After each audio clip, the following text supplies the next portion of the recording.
नमस्कार। हिंदी की online classes में आपका स्वागत है। मैं भूदेव शर्मा आपको अनिश्चयवाची सार्वनामिक विशेषण के बारे में पढ़ाने जा रहा हूं।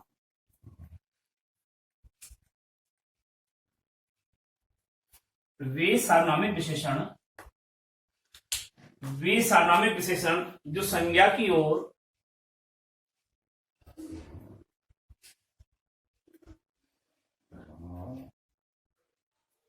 वे सार्वनामिक विशेषण शब्द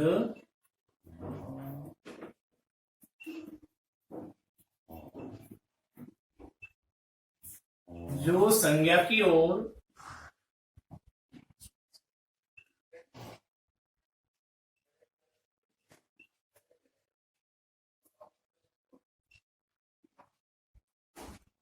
अनिश्चयार्थी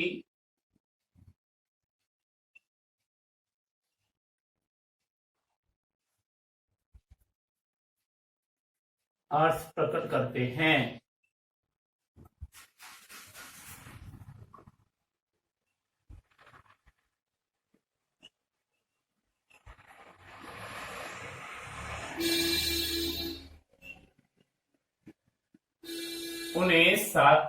उन्हें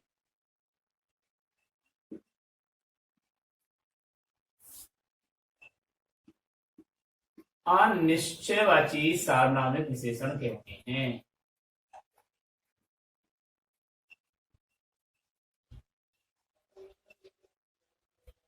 सार्वनामिक विशेषण कहते हैं।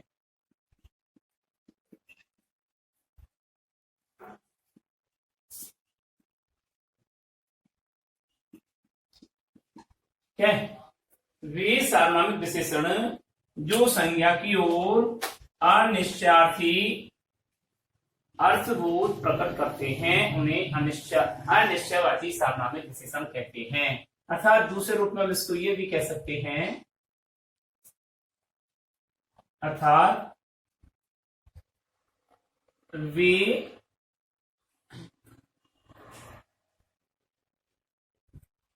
सार्वनामिक विशेषण शब्द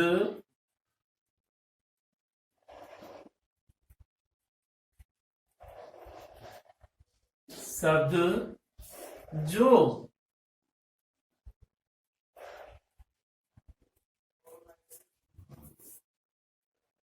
संज्ञा शब्दों की ओर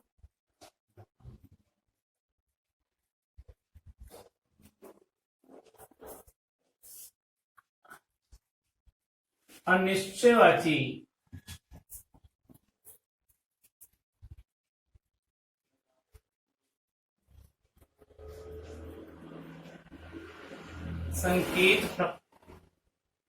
संकेत करते हैं।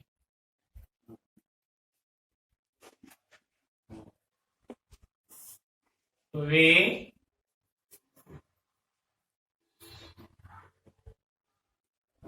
अनिश्चयवाची सार्वनामिक विशेषण कहलाते हैं।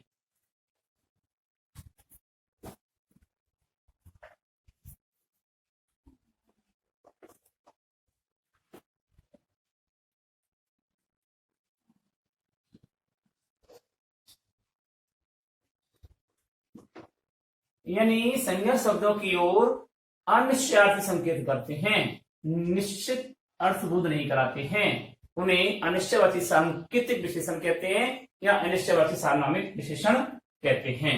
जैसे उदाहरण के लिए देखिए,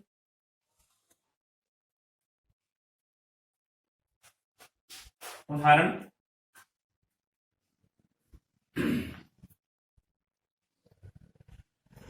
कोई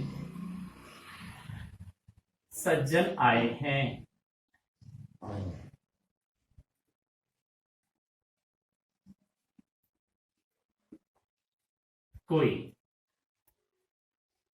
कोई शब्द यहां पर क्या है? अनिश्चय। सज्जन कौन है? अनिश्चित संज्ञा है। ये अनिश्चित संज्ञा शब्दों की ओर क्या किया है? उन्होंने संकेत किया है कि सज्जन का नाम नहीं है, सज्जन के बारे में जानकारी नहीं है, तो ये अनिश्चित शब्द हुआ। तो यहाँ पर कोई क्या हुआ?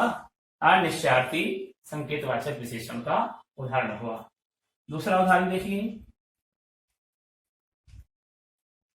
घर में कोई वस्तु खाने को नहीं है।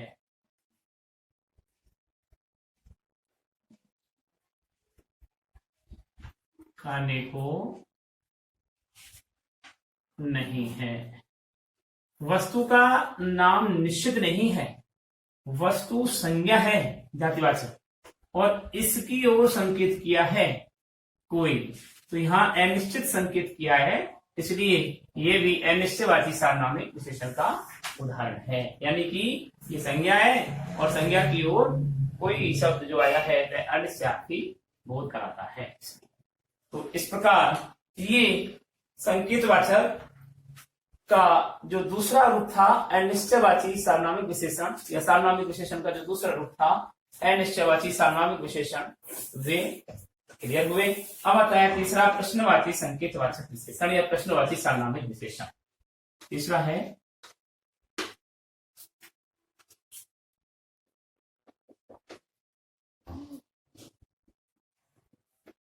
प्रश्नवाची सार्वनामिक विशेषण।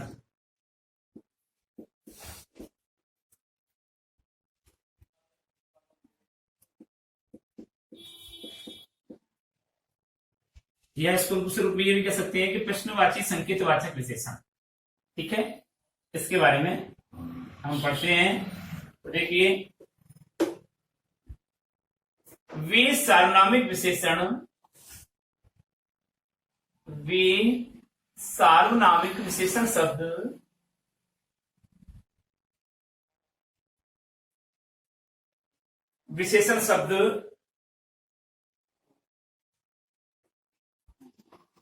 जो संज्ञा की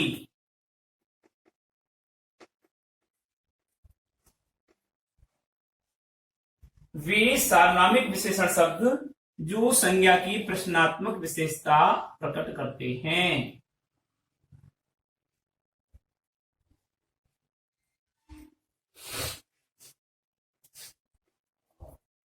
विशेषता की ओर संकेत करते हैं या विशेषता प्रकट करते हैं।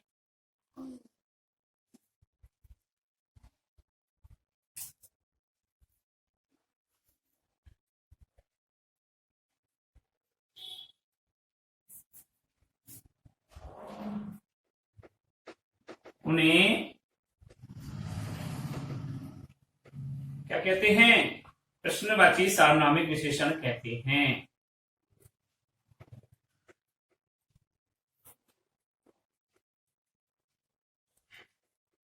प्रश्नवाची सार्वनामिक विशेषण कहते हैं।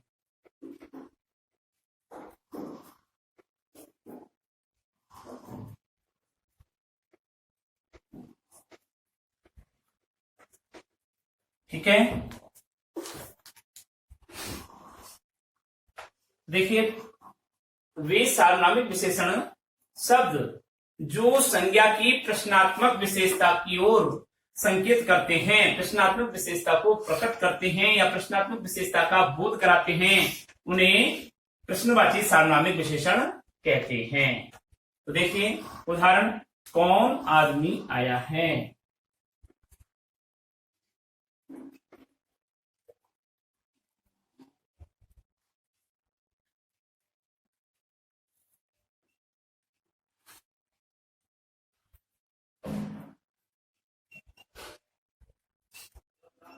आया है प्रश्नवाचक चिन्ह।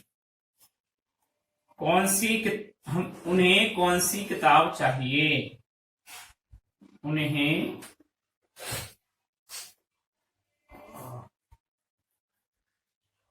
कौन सी किताब चाहिए? मैंने आपको बताया, ध्यान दीजिए, सार्वनामिक विशेषण के बारे में। क्रिया के साथ संज्ञा का प्रयोग किया जाता है और संज्ञा से पहले जो सर्वनाम होता है उसे सार्वनामिक विशेषण कहते हैं।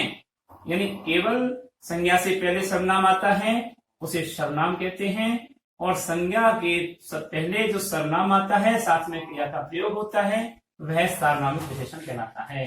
तो ये कौन प्रश्नवाचक चिन्ह है, और यहाँ प्रश्न परिभाषा कहती है कि वे सार्वनामिक विशेषण शब्द जो संज्ञा की प्रश्नात्मक विशेषता की ओर संकेत करता है, किसकी तरफ? प्रश्नात्मक विशेषता की ओर संकेत करता है, उन्हें प्रश्नवाची सार्वनामिक विशेषण कहते हैं। यहाँ कौन शब्द प्रश्नवाची शब्द है और ये प्रश्नात्मक विशेषता का ज्ञान करा रहा है, बोध करा रहा है कि कौन आदमी आया है, उन्हें कौन सी किताब चाहिए, तुम्हें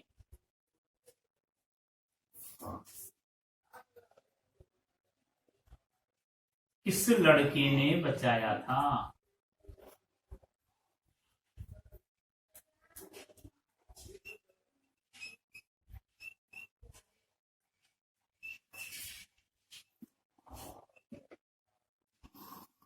देखिए, शब्द प्रश्नवाचक हो और प्रश्नवाचक चिन्ह भी हो वाक्य में, शब्द भी कौन सा शब्द? विशेषण शब्द प्रश्नवाचक चिन्ह प्रश्नवाचक हो और प्रश्नवाचक चिन्ह भी वाक्य के बाद में लगे तो वही प्रश्नवाची सार्वनामिक विशेषण माना जाएगा।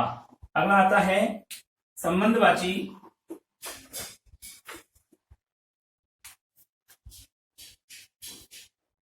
चौथा, संबंधवाची सार्वनामिक विशेषण।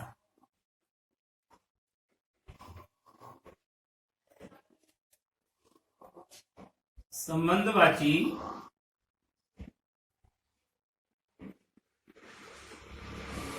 सार्वनामिक विशेषण शब्द।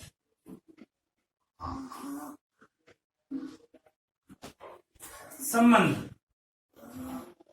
वे सर्वनाम शब्द जो संज्ञा सर्वनाम का संबंध क्या करते हैं?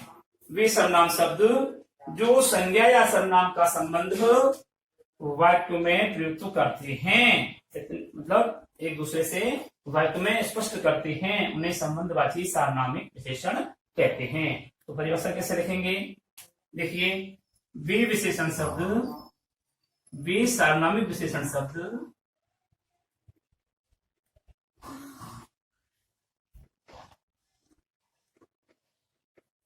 वे सार्वनामिक विशेषण शब्द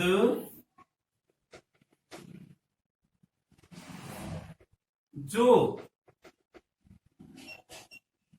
संज्ञा या सर्वनाम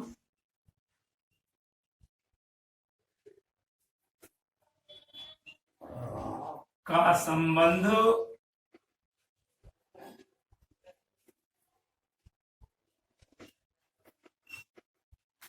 वाक्य में प्रयुक्त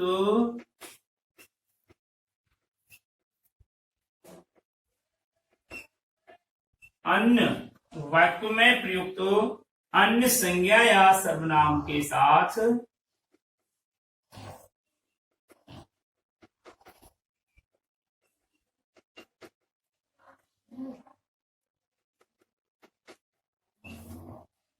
अन्य सर्वनाम के साथ जोड़ते हैं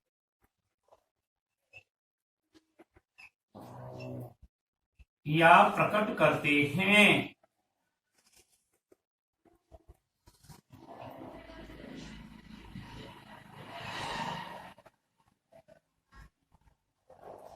कोमा उन्हें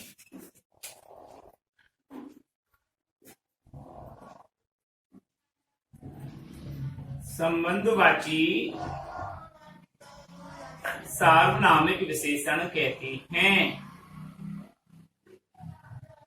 सार्वनामिक विशेषण कहते हैं।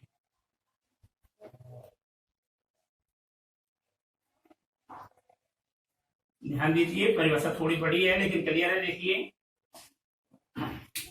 वे सार्वनामिक विशेषण शब्द जो संज्ञा या सर्वनाम का संबंध वाक्य में प्रयुक्त अन्य संज्ञा या सर्वनाम के साथ प्रकट करते हैं, उन्हें संबंधवाची सार्वनामिक विशेषण कहते हैं। यानी संज्ञा या सर्वनाम का वाक्य में जो प्रयोग किया गया है वह संज्ञा या सर्वनाम का दूसरे शब्दों से अर्थ स्पष्ट करना ही संबंधवाचक सार्वनामिक विशेषण कहलाएगा। उदाहरण देखिए, उदाहरण से क्लियर होता है।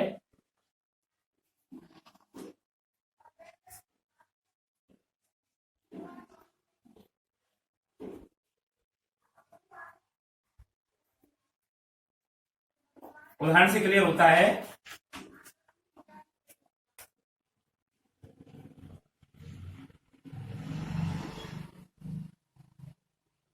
जो आदमी कल आया था,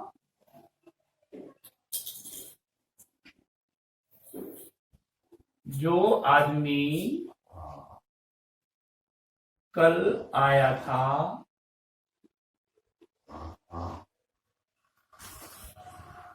वह बाहर खड़ा है।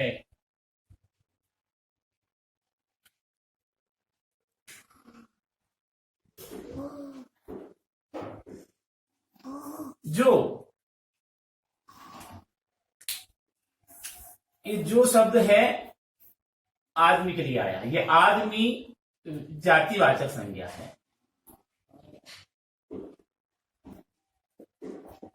ठीक है, और आया क्रिया है।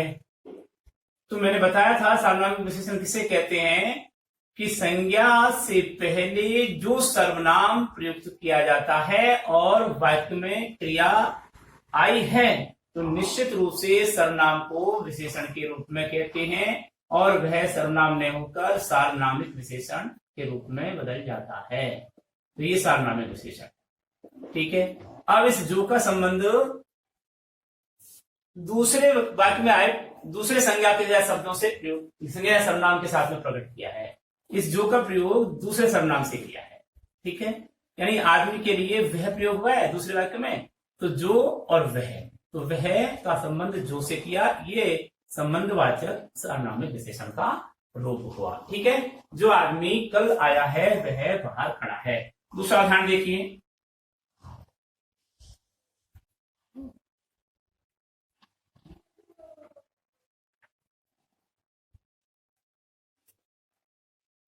यह बालक वही है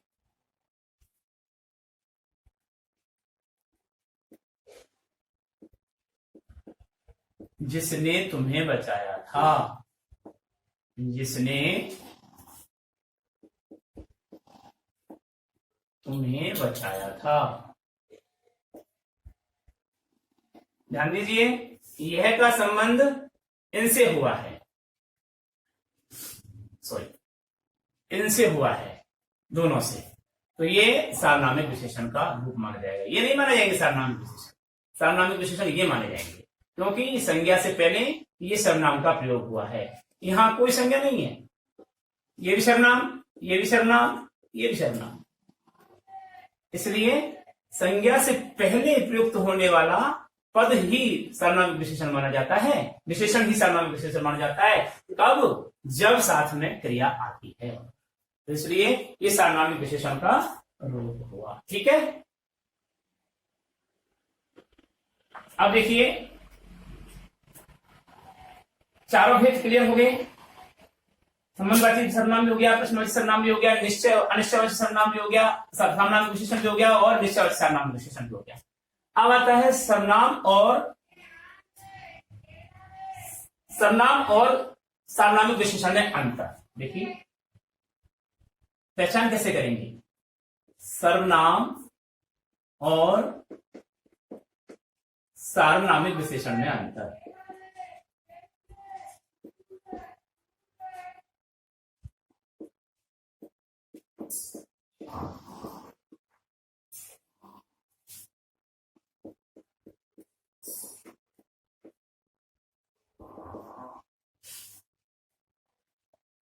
सर्वनाम और सार्वनामिक विशेषण में अंतर।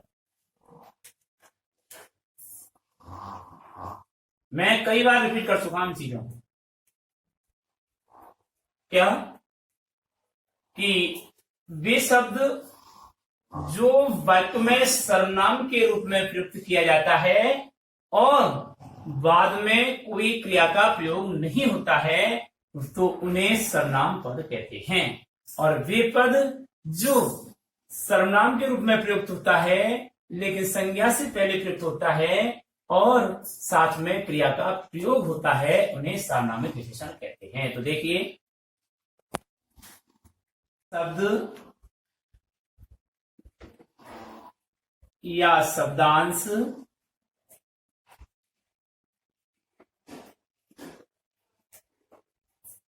जो वाक्य में संज्ञा की स्थान पर प्रयुक्त किए जाते हैं, संज्ञा के स्थान पर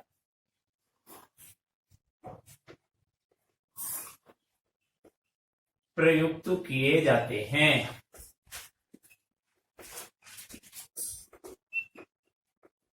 उन्हें सर्वनाम कहते हैं।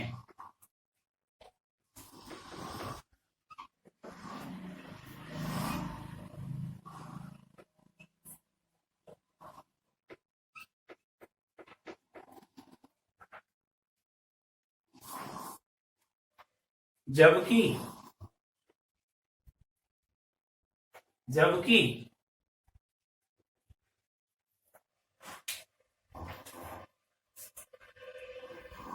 वे विशेषण शब्द, वे सर्वनाम शब्द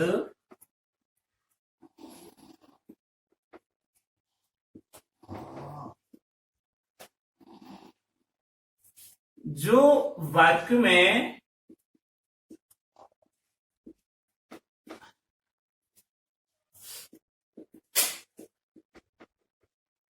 संज्ञा के, जो वाक्य में संज्ञा से ठीक वो पहले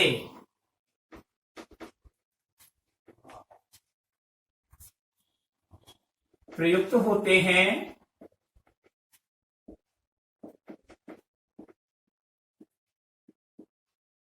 और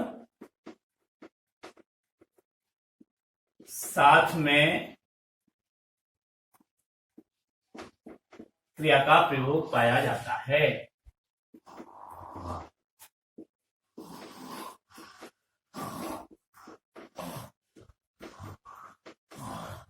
पाया जाता है, उन्हें सार्वनामिक विशेषण कहते हैं।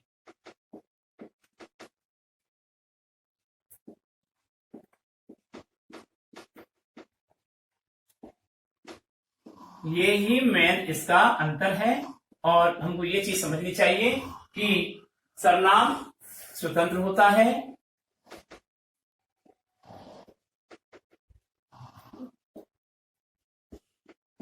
सर्वनाम स्वतंत्रता से प्रयुक्त होता है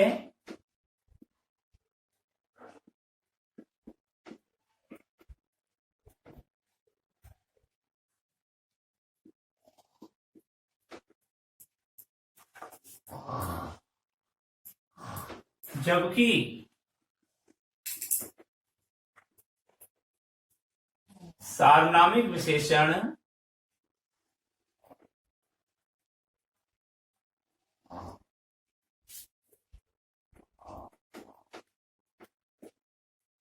विशेषण में प्रयुक्त सर्वनाम शब्द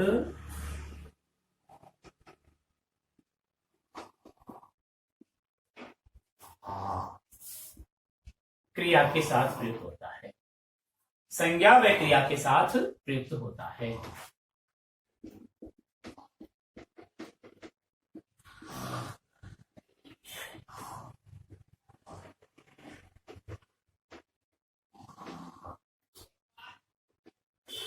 प्रयुक्त होता है।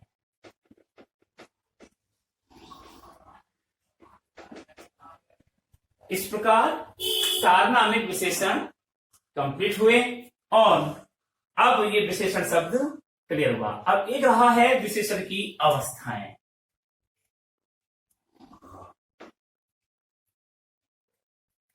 देखिए, विशेषण की मूलतः 3 अवस्थाएं होती हैं और इसका प्रयोग केवल अधिकांशतः गुणवाचक विशेषण के साथ में किया जाता है।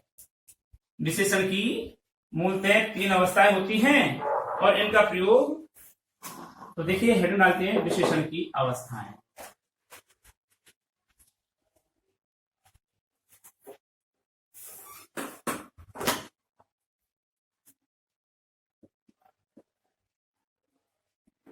विशेषण की अवस्थाएं।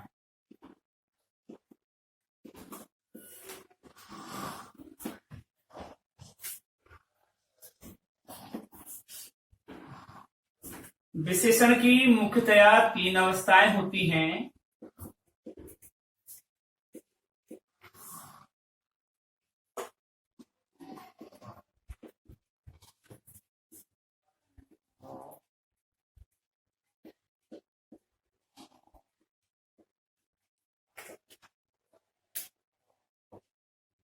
तीन अवस्थाएं होती हैं।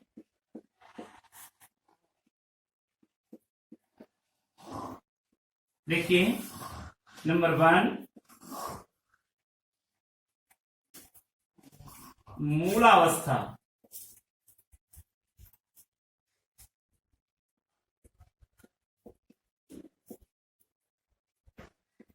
जिसको संधि करके मूलावस्था लिखते हैं। नंबर 2 उत्तरावस्था,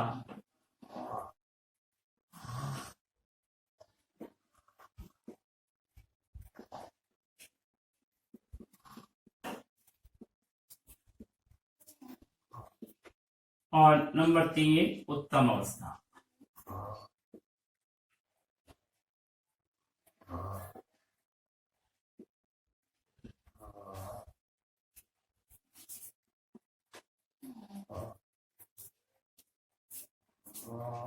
आपने डिग्रीज पढ़ी होंगी, ठीक है।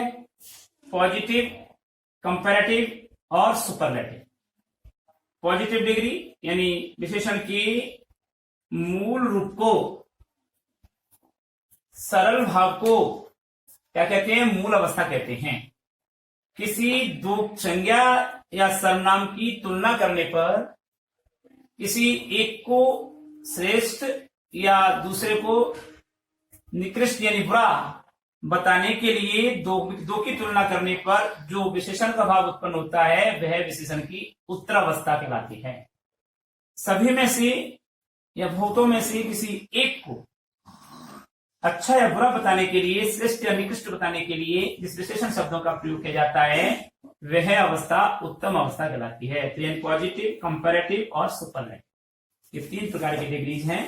तो ऐसे ही हमारे यहाँ विशेषण की 3 अवस्थाएं होती हैं, जो प्रमुखतया 3 हैं: मूल अवस्था, उत्तर अवस्था और उत्तम अवस्था। तो देखिए अब हम पढ़ेंगे इसको, मूल अवस्था को।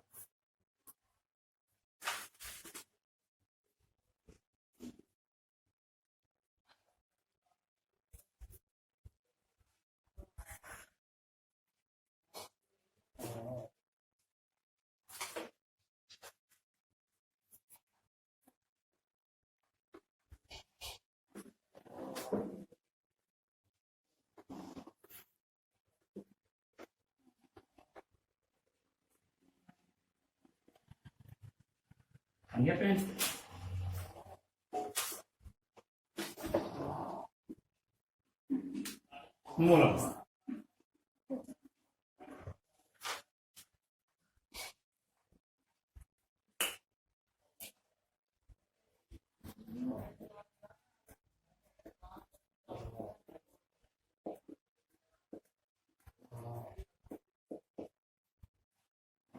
विशेषण की वह अवस्था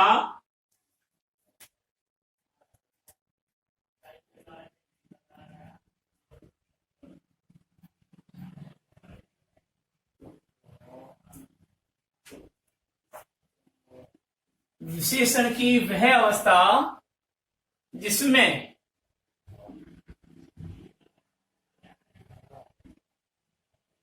संज्ञा या सर्वनाम की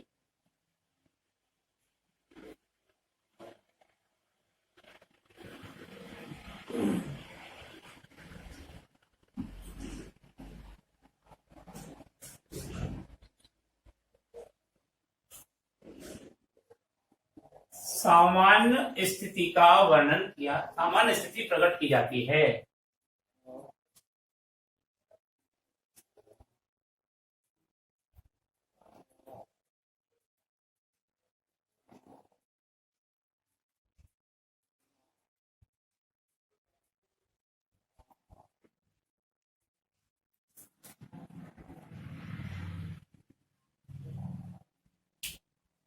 ठीक है।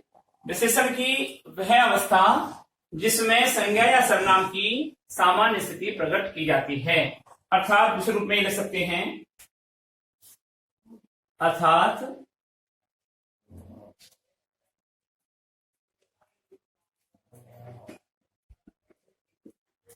विशेषण पद की वह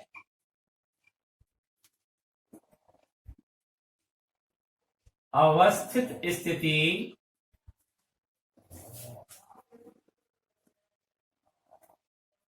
जिसमें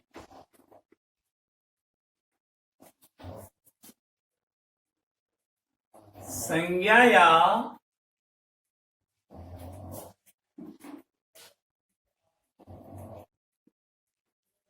सर्वनाम की सामान्य स्थिति का बोध कराया जाता है।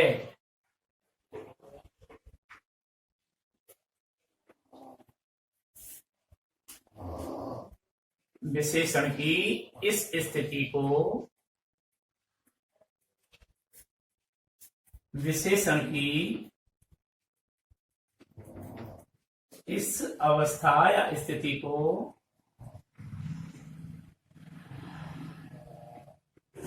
मूल अवस्था कहते हैं।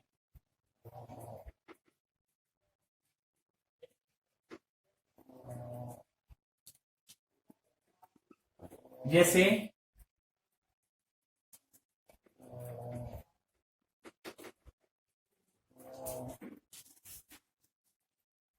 मोहन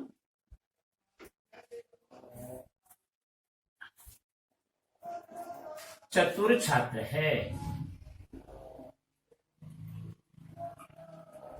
अब यहां मोहन के लिए अप्रयुक्त हुआ है चतुर शब्द। ठीक है, तो इसकी विशेषता बता रहा है कि मोहन चतुर है, लेकिन सामान्य स्थिति में बता रहा है। गीता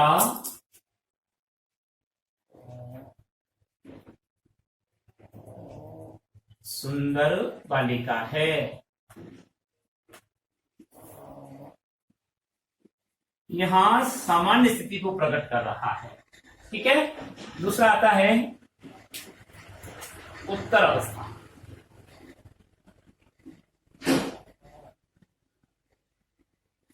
उत्तर अवस्था जिसको हम उत्तरावस्था भी कहते हैं।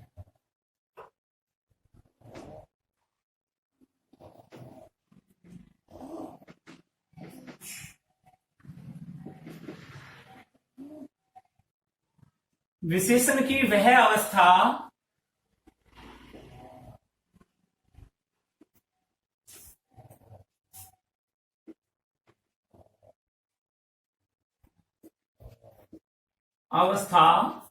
जिसमें संज्ञा या सर्वनाम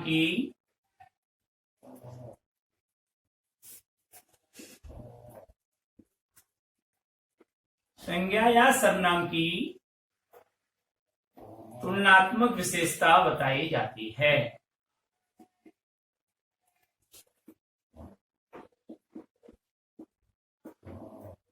विशेषता का बोध होता है।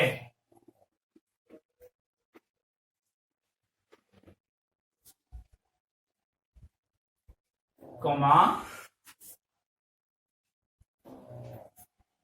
उसे उत्तर अवस्था कहते हैं।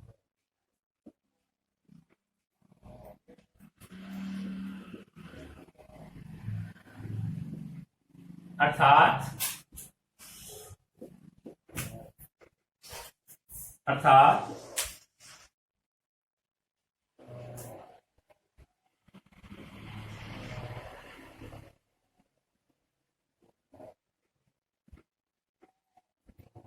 विशेषण की वह अवस्था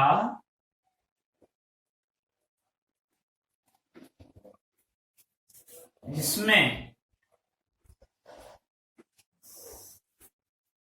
किन्हीं दो संज्ञा या सर्वनाम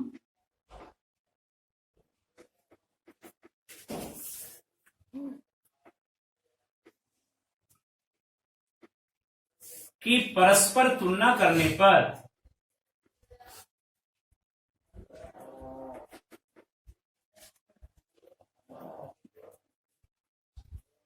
किसी एक को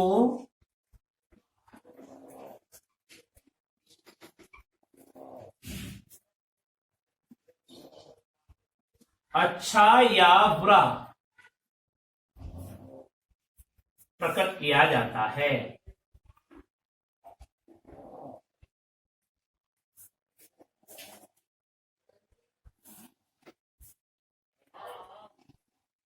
उसे उत्तर अवस्था कहते हैं। उसे विशेषण की उत्तर अवस्था कहते हैं।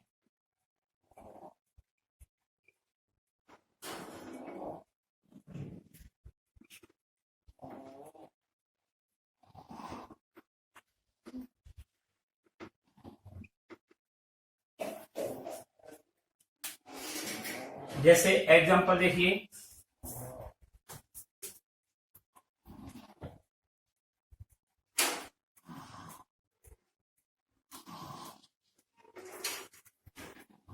मोहन सोहन से चतुर है।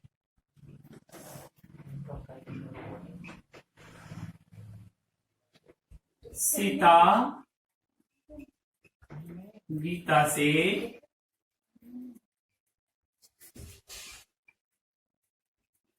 अच्छा गाती है।